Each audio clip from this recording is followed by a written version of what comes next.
ಕುಂಭರಾಶಿ ಜಾಗೃತಿಯಾಗಿರಬೇಕಾಗಿರ್ತಕ್ಕಂಥ ಸಂದರ್ಭ. ಕಾರಣ ನಿಮ್ಮ ರಾಶಿಯಲ್ಲೇ ಇರತಕ್ಕಂಥ ರಾಹು, ಸಪ್ತಮದಲ್ಲಿರತಕ್ಕಂಥ ಕೇತು, ಎರಡನೇ ಮನೆ ಇರತಕ್ಕಂಥ ಶನೈಶ್ಚರ ನಿಮಗೆ ಸಾಡೆ ಸಾತಿ ಮುಗಿಯೋ ಹಂತ ಆಗಿರುತ್ತೆ.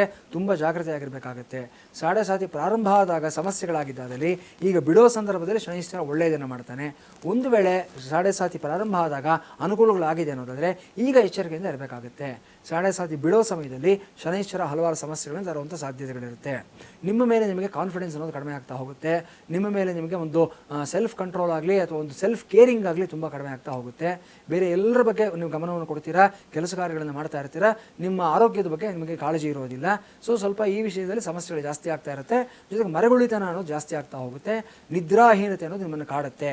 ಓವರ್ ವರ್ಕಿಂಗ್ ಮಾಡ್ಕೊಳ್ಳೋದ್ರಿಂದ ಇನ್ಸೋಮ್ನಿಯಾ ಅನ್ನೋ ಒಂದು ರೋಗಕ್ಕೆ ತುತ್ತಾಗುವಂಥ ಸಾಧ್ಯತೆಗಳಿರುತ್ತೆ. ರಾಶಿಯಲ್ಲೇ ಇರತಕ್ಕಂಥ ರಾಹು ಸ್ವಲ್ಪ ಮನಸ್ಸನ್ನು ತುಂಬ ಚಂಚಲ ಮಾಡಿಬಿಡ್ತಾನೆ. ಏನೇ ಕೆಲಸ ಮಾಡಬೇಕಾದ್ರೂ ಫೋಕಸ್ಸು, ಕಾನ್ಸಂಟ್ರೇಷನ್ ಕಳ್ಕೊಳ್ತಾ ಇರತಕ್ಕಂಥ ಸಾಧ್ಯತೆಗಳಿರುತ್ತೆ. ಎಚ್ಚರಿಕೆಯಿಂದ ಇರಬೇಕಾಗುತ್ತೆ.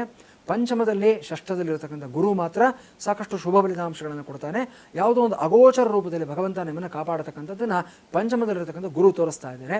ಸಪ್ತಮದಲ್ಲಿರತಕ್ಕಂಥ ಕೇತು ಮಾತ್ರ ನಿಮ್ಮ ಫ್ರೆಂಡ್ ಸರ್ಕಲ್ ಬಗ್ಗೆ ಸ್ವಲ್ಪ ನೀವು ಎಚ್ಚರಿಕೆಯಿಂದ ಇರಬೇಕು ಅನ್ನೋದನ್ನು ಇಲ್ಲಿ ತೋರಿಸ್ಕೊಡ್ತಾ ಇದ್ದೇನೆ. ಹೊಸದಾಗಿ ಪರಿಚಯ ಆಗಿರತಕ್ಕಂಥ ವ್ಯಕ್ತಿಗಳು ಸಮಸ್ಯೆಗಳನ್ನು ಮಾಡ್ತಕ್ಕಂಥ ಸಾಧ್ಯತೆಗಳಿರುತ್ತೆ. ನಿಮ್ಮ ವಿಶ್ವಾಸವನ್ನು ಗಳಿಸ್ಕೊಂಡು ಅವರದನ್ನು ದುರುಪಯೋಗ ಪಡಿಸ್ಕೊಳ್ಳೋದಕ್ಕೆ ನೋಡ್ತಾ ಇರ್ತಾರೆ ಅನ್ನೋದು ಇಲ್ಲಿ ತೋರಿಸ್ತಾ ಇದೆ. ಜಾಗೃತಿಯಾಗಿರಬೇಕಾಗುತ್ತೆ.